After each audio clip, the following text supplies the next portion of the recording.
নমস্কার। কথায় কথায় কথামৃত অনুষ্ঠানের 463তম পর্বে আপনাদের স্বাগত।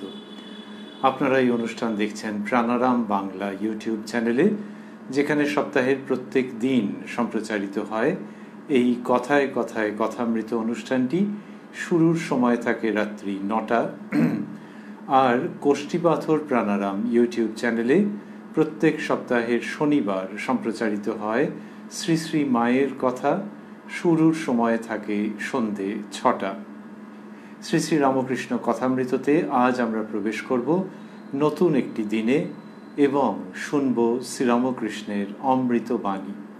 প্রবেশ করব শ্রী শ্রী রামকৃষ্ণ কথামৃততে, যার সূচনায় কথামৃতকার শ্রীযুক্ত মহেন্দ্রনাথ গুপ্ত বা শ্রীম বা মাস্টার মহাশয় উদ্ধৃত করেছেন, তব কথামৃতং তপ্ত জীবনং কবিভিরীরিতং কল্মষাপহং শ্রবণমঙ্গলং শ্রীমদাততং ভুবি গৃণন্তি ये ভূরিদা জনাঃ।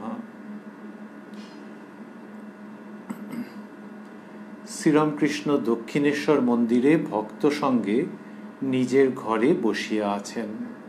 কথামৃতকার লিখছেন, রবিবার 20শে সেপ্টেম্বর 1885 খ্রিস্টাব্দ, 5ই আশ্বিন শুক্লা একাদশী। নবগোপাল, হিন্দু স্কুলের শিক্ষক হরলাল, রাখাল, লাটু প্রভৃতি, কীর্তনিয়া গোস্বামী অনেকেই উপস্থিত। বহুবাজারের রাখাল ডাক্তারকে সঙ্গে করিয়া মাস্টার আসিয়া উপস্থিত, ডাক্তারকে ঠাকুরের অসুখ দেখাইবেন। বিগত পর্বগুলিতে আমরা দেখছি যে কয়েকজন ডাক্তারের পর পর আগমন হচ্ছে শ্রীরামকৃষ্ণের কাছে, বিভিন্ন দিনে নিয়ে আসছেন। মাস্টারমশাই খুব উদ্যোগী, ডাক্তার বদলে বদলে আনা হচ্ছে। আসলে সেই সময়ে শ্রীরামকৃষ্ণের যে অসুখ, তার তো প্রতিবিধান কিছুমাত্র ছিল না। ফলে ডাক্তারবাবুরাই বা করেন কি, আর মাস্টারমশাই বা কি করেন? তিনি ঘুরিয়ে ফিরিয়ে চেষ্টা করছেন যাতে ঠাকুরের রোগের উপশম হয়, আরোগ্য হয়। মাস্টারমশাই লিখছেন, ডাক্তারটি ঠাকুরের গলায় কি অসুখ হইয়াছে দেখিতেছেন। তিনি দোহারা লোক, আঙুলগুলি মোটা মোটা। শ্রীরামকৃষ্ণ সহাস্যে ডাক্তারের প্রতি, যারা এমন এমন করে তাদের মতো তোমার আঙুল।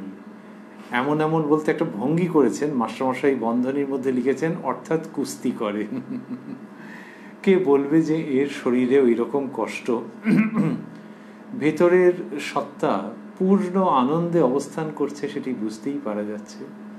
তা বলছেন যে যারা এমন এমন করে তাদের মতো তোমার আঙুল।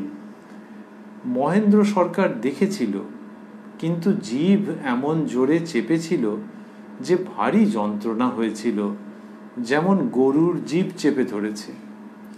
এটি আমরা আগের দিনের যে অনুষ্ঠান, গতকালের যে অনুষ্ঠান, সেই দিনের 2রা সেপ্টেম্বরের প্রসঙ্গেও দেখেছি যে ঠাকুর শ্রীরামকৃষ্ণ এটির উল্লেখ করেছেন, তার কষ্ট হয়েছে। রাখাল ডাক্তার, আজ্ঞা আমি দেখছি, আপনার কিছু লাগবে না। মাস্টারমশাই লিখছেন, ডাক্তার ব্যবস্থা করার পর শ্রীরামকৃষ্ণ আবার কথা কহিতেছেন। তার মানে প্রেসক্রিপশন লিখে দেওয়া, বলে দিয়েছেন, এইসব করেছেন। তারপর ঠাকুর কথা বলছেন। মাস্টারমশাই লিখছেন, শ্রীরামকৃষ্ণ ভক্তদের প্রতি, আচ্ছা লোকে বলে ইনি যদি এত, তবে রোগ হয় কেন?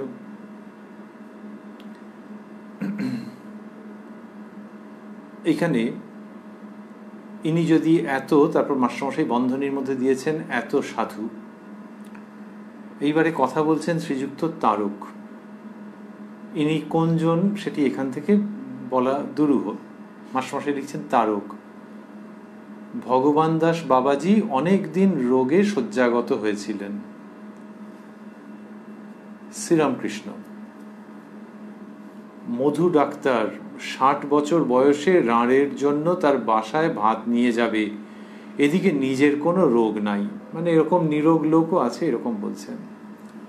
এইবারে ওই যে কীর্তন করেন গোস্বামী মহাশয়, তিনি কথা বলছেন, মাস্টারমশাই লিখছেন, আগে লিখেছেন কীর্তনিয়া গোস্বামী, এখন লিখছেন গোস্বামী।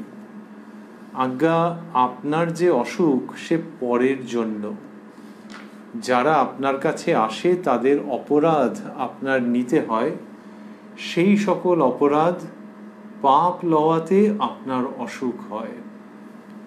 শ্রীরামকৃষ্ণ এই কথার কোনো উত্তর দিচ্ছেন না, কিন্তু গোস্বামীজি তার এটি মনে হয়েছে, সেই জন্যই তিনি ব্যক্ত করছেন, বলছেন যে শ্রীরামকৃষ্ণের যে অসুখ অন্যের পাপ নিয়ে। শ্রী শ্রী মা অন্যত্র এই কথাটি বলেছেন, কিন্তু ঠাকুর এখানে সাড়া দিচ্ছেন না। পরম করুণায় প্রেমে দেহ ধারণ, তো সেই জন্য এই কথাটার তিনি কি সাড়া দেবেন? আর কি হচ্ছে যে এইটা তো তাঁরই ইচ্ছায়। শ্রীরামকৃষ্ণের এই যে শরীর খারাপ এবং কালে কালে দেহাবসান, এই রকম অসুখের মধ্য দিয়ে, দেহের অসুখ, সেটির সেটি যে কত রকমের উদ্দেশ্য সাধন করেছে আমরা তো জানি না। যেমন শ্রী শ্রী মাই বলছেন যে ঠাকুর তার এই শারীরিক অসুস্থতার সূত্রে ভক্তদের এক সূত্রে বেঁধে দিয়ে গেলেন। এই যে দক্ষিণেশ্বরের দিনগুলোতে, পরবর্তীকালে শ্যামপুকুর হয়ে কাশীপুরে শ্রীরামকৃষ্ণের একটি অন্তরঙ্গ ভক্ত গোষ্ঠী তৈরি হলো। কেউ কেউ চলে গেলেন 5 রকম ভেবে, আর রয়ে গেলেন যারা, তারা তো অসামান্য। শ্রীরামকৃষ্ণকে তারা তখন আরো বেশি ভালোবাসলেন, তার জন্য আরো বেশি ব্যাকুল হলেন, তার সেবায় আরো বেশি করে নিজেকে উৎসর্গ করবার জন্য দৃঢ় সংকল্প হলেন। শ্রী শ্রী মা বলছেন যে এইভাবে তিনি সকলকে বেঁধে দিয়ে গেছেন, এবং সেই সূত্রেই হচ্ছে কি যে ভবিষ্যতের যে সংঘ, সেটি গড়ে উঠবারও সূচনা ওইখানে হয়েছে। সেই সংঘ যাকে বড়রা বলেছেন যে শুধু সন্ন্যাসীদের নয়, সন্ন্যাসী গৃহী সর্বস্তরের মানুষের অপূর্ব সানন্দ সম্মিলনে ও অংশগ্রহণে এই যে সংঘ বড়রা বুঝিয়েছেন, সেই সংঘের সূচনাও ঠাকুর তার এই অসুখকে কেন্দ্র করে অপূর্বভাবে করে দিয়ে গেলেন, সেটির সূচনা করে দিয়ে গেলেন। তো এখানে গোস্বামীজি একটি দিকের কথা উল্লেখ করলেন, ঠাকুর কোনো উত্তর দিলেন না। তারপরে কি হয়েছে, একজন ভক্ত কথা বলছেন, মাস্টারমশাই লিখছেন, একজন ভক্ত, আপনি যদি মাকে বলেন, মা এই রোগটা সারিয়ে দাও, তাহলে শীঘ্র সেরে যায়। এটি আমরা আগে দেখেছি একটি দিনে শ্রীযুক্ত গিরিশচন্দ্র ঘোষ মশাই এরকম বলেছিলেন, এই রকম কথা। কিন্তু শ্রীরামকৃষ্ণ কি করে বলবেন, সেই দিনেও অসম্মত হয়েছিলেন, আর এই 20শে সেপ্টেম্বরেও তাই। যখন ওই ভক্ত বলছেন, আপনি যদি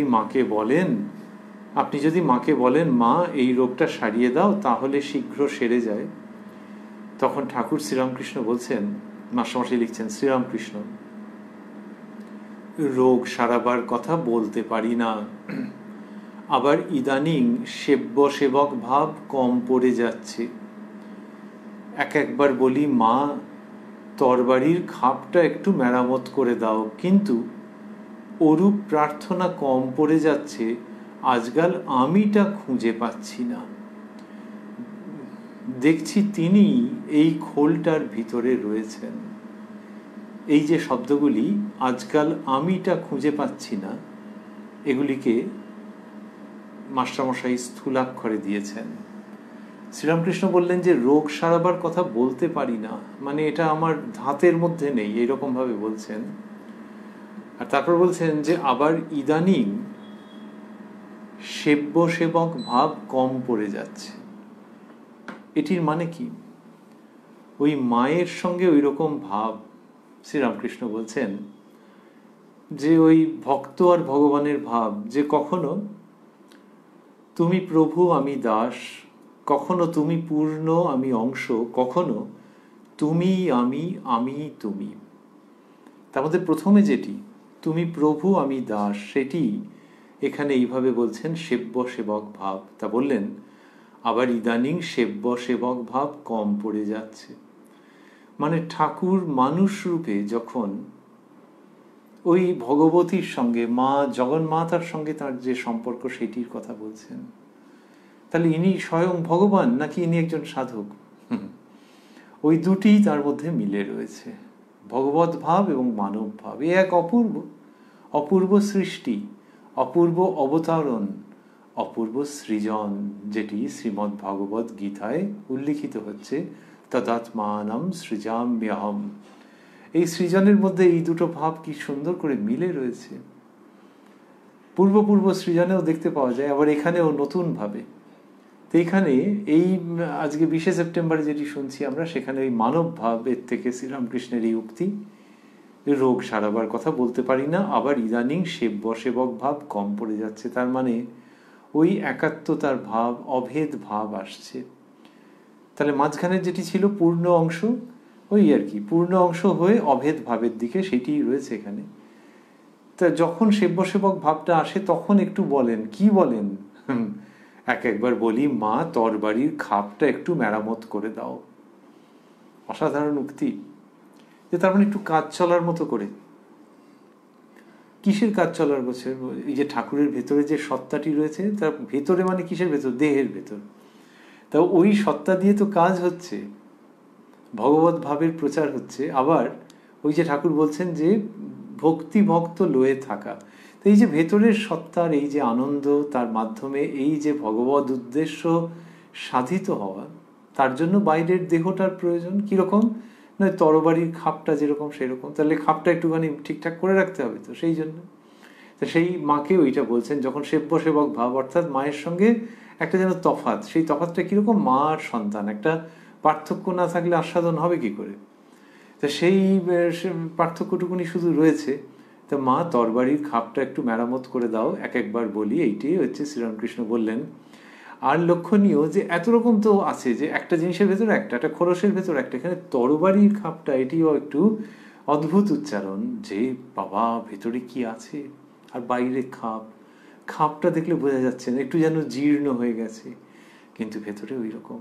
তরবারি আমরা কে দেখেছি? বেশি দেখিনি আমরা, কিন্তু হ্যাঁ হয়তো মিউজিয়ামে দেখেছি বা অন্য কোথাও। আবার ছুরি, হ্যাঁ ছুরি দেখা আছে, ছুরির একটা খাপ থাকতে পারে, লোকে কত কারণে ব্যবহার করে, বাড়িতে গৃহস্থালী কাজেও কত রকমের লাগে। এবার এই খাপটা যে রয়েছে, সেই খাপটা হয়তো পুরনো হয়ে গেছে, চামড়ার খাপ হতে পারে, কিন্তু কিরম পুরনো হয়ে গেছে, একটা জায়গায় যেন ফেটে এসেছে, আর ভেতরে ধারালো ছুরি আছে। তেমনি ভেতরে সজাগ আধ্যাত্মিকতা আছে, আর বাইরের খাপটা কিরকম জরাজীর্ণ হয়েছে। তাই মাকে বলেছিলাম, শ্রীরামকৃষ্ণ যা বলেন সে তো অনবদ্য, সেটির মধ্যে কি প্রখর বুদ্ধিদীপ্ত সাদৃশ্যময় উপমার উপস্থাপন, সেইটি অবাক লাগে। অথচ উইথ দিস ফ্রেইল হেলথ, শরীরটা এরকম হয়ে আছে, শরীরের মতো। একবার বলি, মা তরবারির খাপটা একটু মেরামত করে দাও, কিন্তু অরূপ প্রার্থনা কম পড়ে যাচ্ছে আজকাল, আমিটা খুঁজে পাচ্ছি না। ওই অভেদ বুদ্ধি, দেখছি তিনি এই খোলটার ভিতর রয়েছেন। আচ্ছা, তিনি বললে তো আমি আর তিনি, তাহলে তো দ্বৈত ভাব। এটা হচ্ছে দ্বৈত ভাব, যেখানে গিয়ে অদ্বৈততে মার্জ করে যাচ্ছে, মিলিত হয়ে যাচ্ছে। সেই অবস্থা যে আমি খুঁজতে গেলে দেখছি তিনি এই খোলটার ভেতর রয়েছে। তা খোলটার ভেতরে তো আমি থাকি, সেটা কখন? যখন খোলটার সঙ্গে একটা আইডেন্টিটি থাকে, দেহাত্ম বুদ্ধি থাকে। দেহাত্ম বুদ্ধি যখন চলে গেছে, তখন খুঁজছি খোলের ভেতর কে? খোলের ভেতর দেখছি তিনি, আমি তিনি আমি, সেই অদ্বৈত ভাবটা। তাহলে তিনি মানে তো মা। একটু আগে বললেন তো মা তরবারির খাপটা একটু মেরামত করে দাও, তাহলে মায়ের সঙ্গে একাত্মতা, এটাই কি অদ্বৈত ভাব নাকি? শ্রীরামকৃষ্ণ যখন বলেন যে তোমরা যাকে ব্রহ্ম বলো তাকেই আমি কালী বলে কই, তারই মধ্যে এর অপূর্ব সমাধান নিহিত আছে। মাস্টারমশাই লিখছেন, কীর্তনের জন্য গোস্বামীকে আনা হইয়াছে। কীর্তনের জন্য গোস্বামীকে আনা হইয়াছে। একজন ভক্ত জিজ্ঞাসা করিলেন, কীর্তন কি হবে? কেন জিজ্ঞাসা করলেন? মাস্টারমশাই লিখছেন, শ্রীরামকৃষ্ণ অসুস্থ, কীর্তন হইলে মত্ততা আসিবে, এই ভয় সকলে করিতেছেন। তারা দেখেছেন হয়তো যে ঠাকুরের কষ্ট হয়, আর ডাক্তাররা তো বলেছেনই নিশ্চয়। কথামৃতের মধ্যে আছেও। তো এই সব মিলিয়ে যে কীর্তন হলেই ঠাকুরের যে অবস্থাটা হবে তাতে আবার গলার অসুখটা কষ্টটা বাড়ে, সেই জন্য ভক্ত জিজ্ঞেস করেছেন কীর্তন কি হবে? আর গোস্বামীজি রয়েছেন, শ্রীরামকৃষ্ণ বলিতেছেন হোক একটু, আমার নাকি ভাব হয় তাই ভয় হয়, ভাব হলে গলার ওইখানটা গিয়ে লাগে। বললেন ভাব হলে গলার ওইখানটা গিয়ে লাগে। এ দেব মানবকে কথা দিয়ে স্পর্শ করবার সাধ্য আমাদের নেই।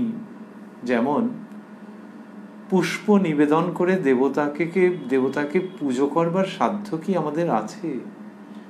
তিনি যদি স্বয়ং প্রসন্ন হয়ে সেই পুষ্প গ্রহণ করেন তবেই। তেমনি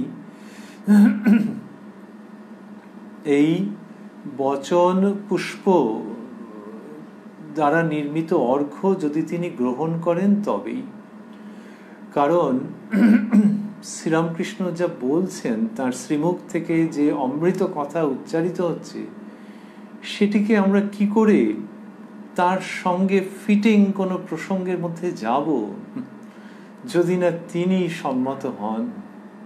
তিনি অগ্রে মধ্যে পশ্চাতে সর্বত্র। কি বললেন?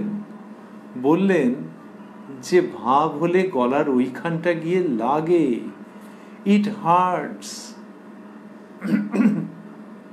হি সাফার্স। কিন্তু বলছেন হোক একটু। এই যে গলায় কষ্ট হয় তাও হবে, এ কি মানুষে পারে? আমরা একটু আগে বলছিলাম যে দেব মানব, দুটি ভাব কি অপূর্বভাবে হাত ধরাধরি করে রয়েছে। লোকে বলে সহস্র দল পদ্ম, আর শ্রীরামকৃষ্ণের ক্ষেত্রে এই দ্বিদল পদ্মে হেউ ঢেউ হয়ে যাচ্ছে। তার ওই দেবভাব আর মানব ভাব মিলে যে পদ্মের প্রস্ফুটন, তার সমগ্র মানব জাতির অধ্যাত্ম ইতিহাসে এক মহা কল্যাণময় উপহার। দেবভাব আর মানব ভাবের এই অপূর্ব সম্মিলন, যেখানে বলছেন যে ভাব হলে গলার ওইখানটা গিয়ে লাগে, এটা মানব ভাব, আর দেবভাবে হচ্ছে হোক একটু। কীর্তনের কথায় বলছেন হোক একটু। সেই হোক একটুকে যদি টানি আমরা, প্রসারণ করি, তার মানে হচ্ছে যে দুরকম। হোক একটু কীর্তন, হোক একটু গলার ব্যথা। এ কি কোনো মানুষের পক্ষে সম্ভব? তা দিয়ে আমরা মানুষকে ছোট করছি না সেটি ভেবে। কিন্তু মানুষের কি হয় যে যাতে কোনো রকমের কষ্ট আছে সেইখান থেকে তো সে সরে আসে। কি করবে? দেহের কষ্ট কে চায়?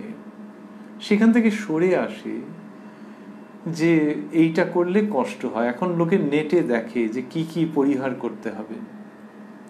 কোনো অসুখ হয়েছে, ডায়াবেটিস হয়েছে ধরা যাক, কি কি খাবার খাওয়া উচিত, কি কি বর্জন করা উচিত, বাড়িতে সেই মতো সমস্ত কন্ট্রোল করে, সমস্ত সেই মতো পরিচালিত করে। মানুষ তো শরীরের জন্য চিন্তা লাগে, কিন্তু শরীরের কষ্ট হয় হোক, এটা কে বলে? আবারও ভাবছি সে দিয়ে মানুষ খাটো হচ্ছে না। শ্রীরামকৃষ্ণ বলছেন এই মানুষের শরীরেই ঈশ্বর লাভ হয়, কিন্তু সাধারণ অবস্থায় তো এরকম হয়।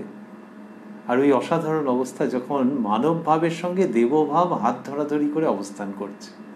তবে কেউ যদি বলেন যে মানব ভাবেও মানুষেরও কিন্তু দেহের কষ্টকেও নেয়, সে কোথায় নেয়? যখন একান্ত প্রিয়জনের কথা ভাবে। মা যখন সন্তানের কথা ভাবছেন, আসেনি এখন স্কুল থেকে, পেট চুই চুই করছে মায়ের, অন্যরা বললে যে আরে তোমাকে ডাক্তার সেদিন বলে গেল যে খালি পেট রাখো, বলে থাক ওসব, বলে প্রসঙ্গ ঘুরিয়ে দিল। তারপরে যখন সে বাবু স্কুল থেকে এলেন তখন সব খাওয়া দাওয়া হলো, আর তখন লোকে বলে খিদে মরে গেছে, আর কি খাবে? তাহলে ওই যে শরীরে খিদে থাকলে এবং পেট খালি থাকলে ক্ষতি হবে, এইটা জানেন, তাও করছেন সন্তানের জন্য। শ্রীরামকৃষ্ণের ওই ভাব ওইখান থেকে কাছাকাছি পাওয়া যাবে। শ্রী শ্রী মা বলছেন বাবা জানো তো ঠাকুরের জগতের, বাবা জানো তো ঠাকুরের জগতের উপর মাতৃভাব ছিল, সেই ভাব বিকাশের জন্য এবার আমাকে রেখে গেছেন। ওই যে মাতৃভাব, মেয়ে কি ছেলে স্কুল থেকে আসেনি, দেরি হচ্ছে, এটা ওটা, খাবার আজকে যেটা আছে অমুককে দিতে হয়েছিল, খুব ভালো রান্না হয়েছিল, তারপর তো এইটুকুনি আছে, ওকে দিয়ে দিই। আমার আর টেস্ট করাই হলো না, সবাই বলেছে ভালো, সাথে ভালো লেগেছে, আর ওকে দিয়ে দিলাম, তাতে সবচেয়ে ভালো, তৃপ্তি, যা নিজের খাওয়াই হলো না। এইটা অনন্ত গুণে যখন বাড়ছে তখন ওই শ্রীরামকৃষ্ণের ভাব, এবং তিনি বলছেন হোক একটু, সংকীর্তনের কথায় বললেন হোক একটু, আর তার একটু বাদেই বলছেন ভাব হলে গলার ওইখানটা গিয়ে লাগে। কি অধ্যাত্ম আনন্দের উক্তি, কিন্তু যার প্রান্ত সীমায় দুফোঁটা চোখের জলও আছে। আর যে গলার ওখানটা গিয়ে লাগে, এটা যে ঠাকুর নিজে বলছেন তা নয়, বলছেন এই ভক্তরা এই জন্য চিন্তা করে। বললেন হোক একটু, আমার নাকি ভাব হয় তাই ভয় হয়। তেমন এই ভক্তদের ভয় হয় এই জন্যে, ভাব হলে গলার ওইখানটা গিয়ে লাগে। এই বালকের তুলনা আমরা কোথায় পাব? যে বালকের এই রকম কীর্তি দেখলে, এইরকম সুমহান আধ্যাত্মিক কীর্তি দেখলে মনে বিমল আনন্দ, আর সেই সঙ্গে অপ্রকাশ্য একটা কেমন বেদনা যুগপৎ উত্থিত হয়। শ্রীরামকৃষ্ণ সেটা করছেন, তার কথার মধ্যে এটা রয়েছে, হোক একটু, আমার নাকি ভাব হয় তাই ভয় হয়, ভাব হলে গলার ওইখানটা গিয়ে লাগে। এবার হলেও তাই। মাস্টারমশাই লিখছেন,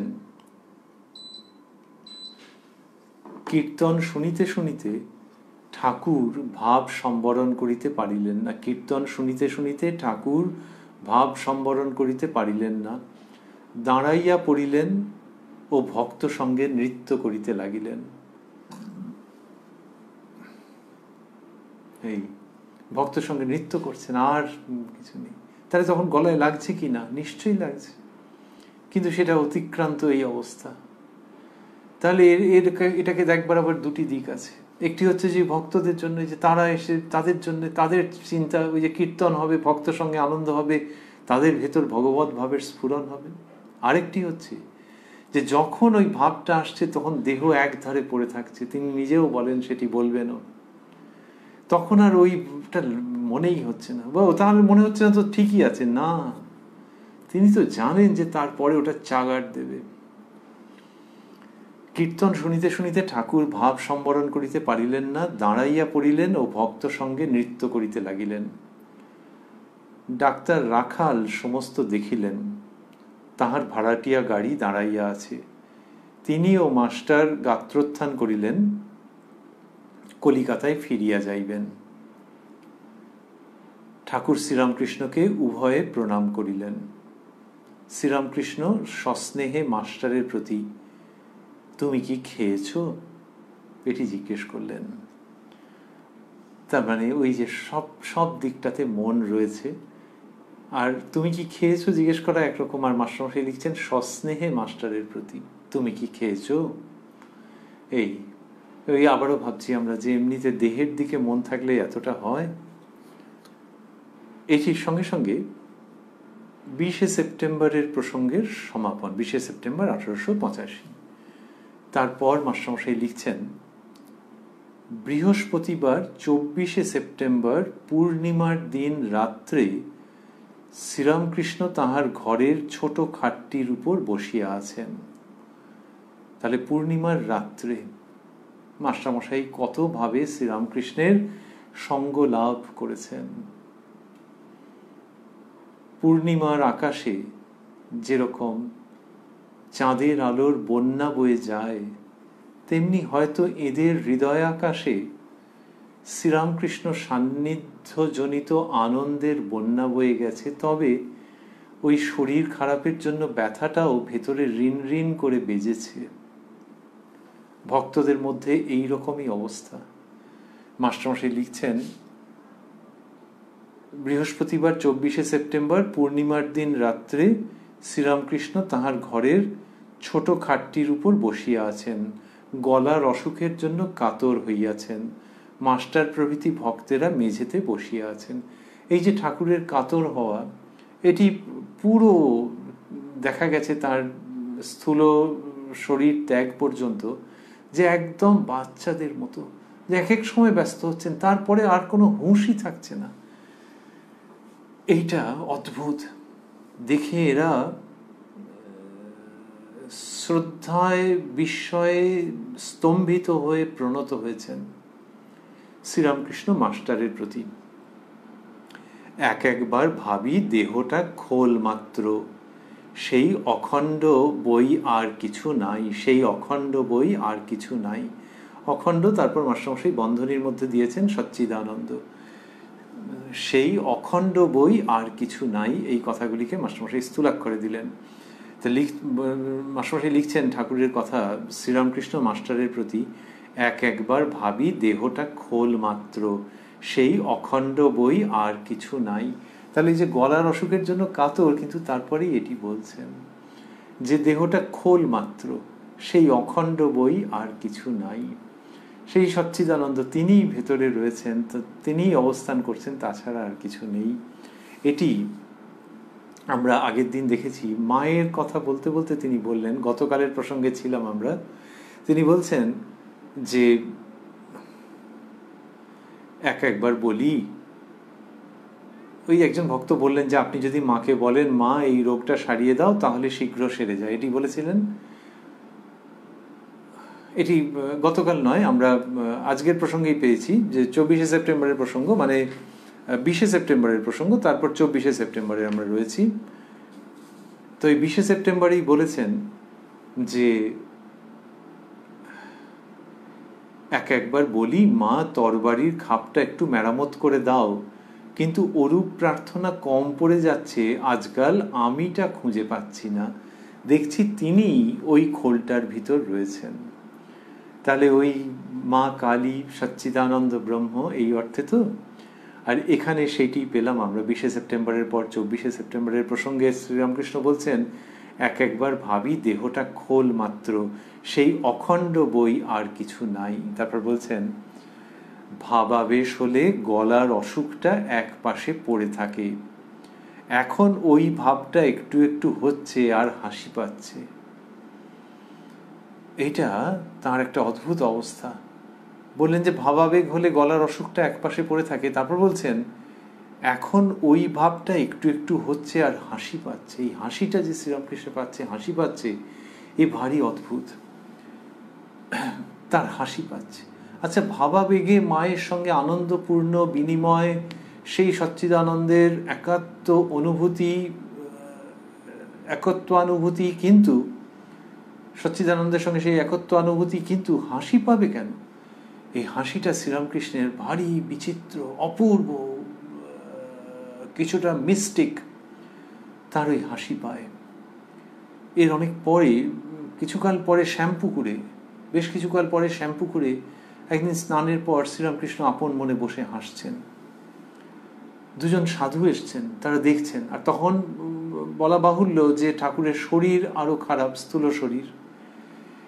ওই তিনি আপন মনে হাসছেন দেখে একজন সাধু আরেকজন সাধুকে বলছেন হিন্দিতে, দেখো দেখো ইসকো পরমহংস অবস্থা कहते हैं। পরমহংসের অবস্থাতে ওই রকম আপাত দৃষ্টে অকারণ হাসি, কিন্তু সেই হাসিতে ভেতরে যিনি দর্শন করছেন তার ভেতরে অনেক কিছু প্রতিক্রিয়া হচ্ছে, এবং সেটি অধ্যাত্ম অনুভূতি ভিন্ন আর কিছু নয়, অতি উচ্চ স্তরের অধ্যাত্ম অনুভূতি হচ্ছে। যার হচ্ছে তিনি বুঝতে পারছেন এবং বলছেন একজন আরেকজনকে হিন্দিতে যে দেখো দেখো দেখো ইসকো পরমহংস অবস্থা कहते हैं। তো এইখানে বললেন যে এখন ওই ভাবটা একটু হচ্ছে আর হাসি পাচ্ছে।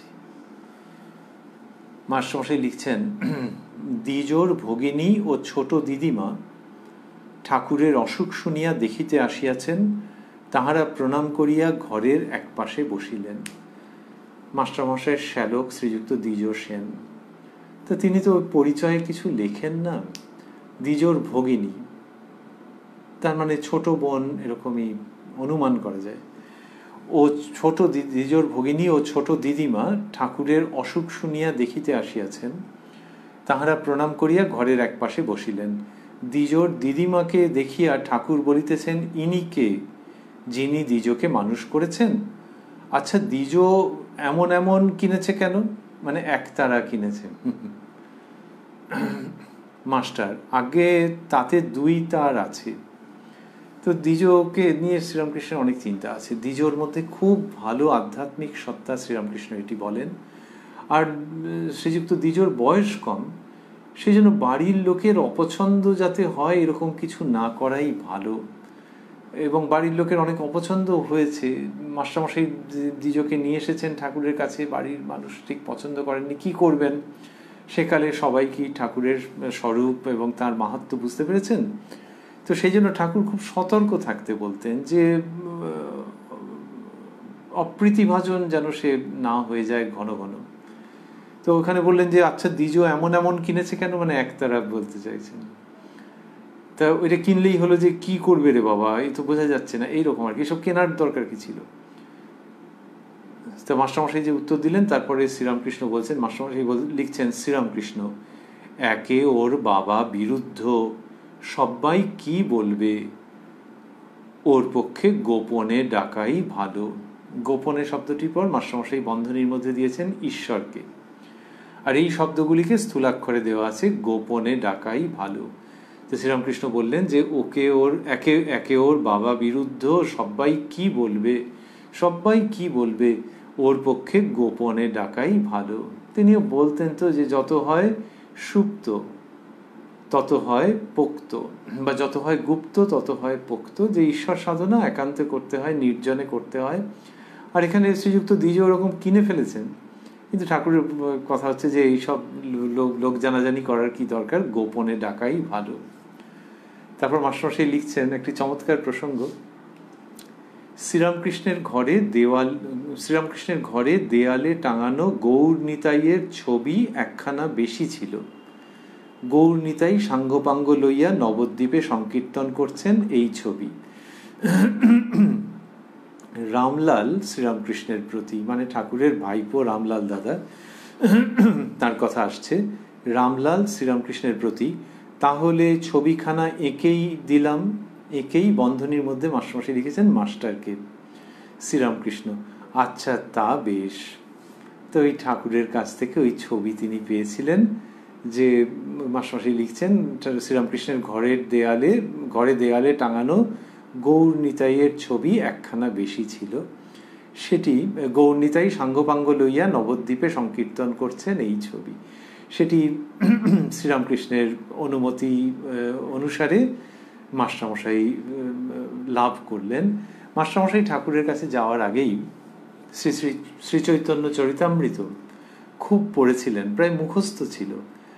শ্রীচৈতন্যের জীবন সম্পর্কে তার অগাধ জ্ঞান এবং আকর্ষণ ছিল, সেটি জানা যায় তার জীবনী সূত্রে। তিনি নিজেও কতক কতক বলেছেন যে খুব টান। আর এখানে আমরা দেখছি, ওই জন্যই আমরা বলছিলাম যে চমৎকার ঘটনা যে 24শে সেপ্টেম্বর ওই গৌর নিতাইয়ের ছবি ঠাকুরের ইচ্ছানুসারে অনুমতিক্রমে মাস্টারমশাই প্রাপ্ত হলেন। তারপরে মাস্টারমশাই লিখছেন, ঠাকুর কয়েকদিন প্রতাপের ঔষধ খাইতেছেন, মানে ডাক্তারবাবুর কথা বললেন। গভীর রাত্রে উঠিয়া পড়িয়াছেন, প্রাণ আই ঢাই করিতেছে। হরিশ সেবা করেন, ওই ঘরেই ছিলেন, রাখালও আছেন। শ্রীযুক্ত রামলাল বাহিরে বারান্দায় শুইয়া আছেন। ঠাকুর পরে বলিলেন, প্রাণ আই ঢাই করাতে হরিশকে জড়াতে ইচ্ছা হলো, মধ্যম নারায়ণ তেল দেওয়াতে ভালো হলাম, তখন আবার নাচতে লাগলাম। কি অসামান্য জীবন, যে ভেতরে ওই রকম কষ্ট হচ্ছে, তারপর একটা তেল দেওয়াতে ভালো হয়েছেন, তখন আবার নাচতে লাগলাম। এই শ্রীরামকৃষ্ণের ভাব, ওই আমরা বলছিলাম দেব মানবের ভাব একত্র হাত ধরাধরি করে। এটি শুনতে শুনতেই আজকের প্রসঙ্গের অবসান। আমরা 20শে সেপ্টেম্বর এবং 24শে সেপ্টেম্বর 1885 এই 2 দিনের কথা বা কথামৃত আজকে শ্রবণ করেছি। রয়েছি উদ্বোধন কার্যালয়ে প্রকাশিত শ্রী শ্রী রামকৃষ্ণ কথামৃতের 915 পৃষ্ঠায়। শ্রীরামকৃষ্ণের কৃপা সাপেক্ষে এই অনুষ্ঠানে আমরা পুনরায় মিলিত হব আগামীকাল প্রাণারাম বাংলা ইউটিউব চ্যানেলে, যেখানে সপ্তাহের প্রত্যেক দিন সম্প্রচারিত হয় এই কথায় কথায় কথামৃত অনুষ্ঠানটি। শুরুর সময় থাকে রাত্রি 9টা, আর কোষ্ঠীপাথর প্রাণারাম ইউটিউব চ্যানেলে প্রত্যেক সপ্তাহের শনিবার সম্প্রচারিত হয় শ্রী শ্রী মায়ের কথা শুরুর সময় থাকে সন্ধে 6টা। আজকে শেষ করতে করতে আমরা ভাবছি যে 20শে সেপ্টেম্বরের প্রসঙ্গোদিত সূচনা হয়েছিল, সেখানে শ্রীযুক্ত রাখাল ডাক্তার এসে শ্রীরামকৃষ্ণের চিকিৎসা করেছেন এবং তারপরে আমরা পেয়েছি যে গোস্বামীজি যিনি উপস্থিত ছিলেন তিনি ঠাকুরের অসুখ প্রসঙ্গে বলেছেন যে অন্যের পাপ নেওয়াতে ঠাকুরের এই অসুখ, ঠাকুর কোনো উত্তর দেননি। মাকে যদি ঠাকুর বলেন রোগ সারিয়ে দেওয়ার জন্য তাহলে শীঘ্র সেরে যায়, এই কথার উত্তরে ঠাকুর বলেছেন বা এই উল্লেখের উত্তরে ঠাকুর বলেছেন যে রোগ সারাবার কথা তিনি বলতে পারেন না, আর ইদানিং সেব্য সেবক ভাব কমে যাচ্ছে। মাকেই তিনি দেখছেন ভেতরে, মা ছাড়া আর কেউ নেই। এবং মাকে তিনি বলেছেন তরবারির খাপটা একটু মেরামত করে দাও, এরকম বলেছেন। আর তারপর কীর্তন হবে কিনা তখন বলেছেন যে হ্যাঁ হোক একটু, এবং গলার কষ্ট হবে তা সত্ত্বেও বলছেন হোক একটু। এবং সত্যি সত্যি তাই হলো যে তিনি সংকীর্তনের সময় ওই ভাব সম্বরণ করতে পারলেন না এবং সকলের সঙ্গে নৃত্য করতে আরম্ভ করলেন। এই সমস্ত প্রসঙ্গের পর আমরা 24শে সেপ্টেম্বর 1885 প্রসঙ্গে এসেছি, যেদিনকে শ্রীরামকৃষ্ণ বলেছেন যে দেহটা একবার ভাবি দেহটা খোল মাত্র, সেই অখণ্ড বই আর কিছু নাই। আর বলেছেন ভাবাবেশ হলে গলার অসুখটা একপাশে পড়ে থাকে, এখন ওই ভাবটা একটু হচ্ছে আর হাসি পাচ্ছে। আর তারপরে শ্রীযুক্ত দ্বিজ এসেছেন, তার সম্বন্ধে কথা হয়েছে। আর মাস্টারমশাইকে গৌর নিতাইয়ের ছবি একটি শ্রীরামকৃষ্ণ প্রদান করার জন্যে রামলাল দাদাকে সম্মতি দিয়েছেন সানন্দে। এইসব শেষ করতে করতে, এইসব ভাবের প্রসঙ্গ শেষ করতে করতে আমরা পুনরায় সেই দেবমানব শ্রীরামকৃষ্ণের কথা স্মরণ করছি, যার গলার অসুখ হবে জেনেও মানুষের আনন্দের জন্যে, মানুষের কল্যাণের জন্যে নৃত্য করছেন। তাই এই তার স্থূল দেহের কথা আমাদেরকে একটু একটু পীড়িত করলেও আমরা সূক্ষ্ম দেহে অবস্থিত তার কথা ভাবছি। আমরা আমাদের কল্যাণের জন্য উপস্থিত শ্রীরামকৃষ্ণ, জীবন্ত শ্রীরামকৃষ্ণের কথা ভাবছি, যিনি নিজের স্থূল দেহের সম্পর্কে কিছুমাত্র মনোযোগ দিতে চাইছেনই না এবং গলার কষ্ট হবে জেনেও সংকীর্তনে যোগদান করছেন। সেটা আমরা ভাবছি, কিন্তু ঘুরে ফিরে ওই বেদনার প্রসঙ্গটাও আসছে যে একজন মানুষের মতো করে কি কষ্ট, আর যারা দেখেছেন তাদেরও কি কষ্ট, চোখের জল ধরে রাখতে পারেননি।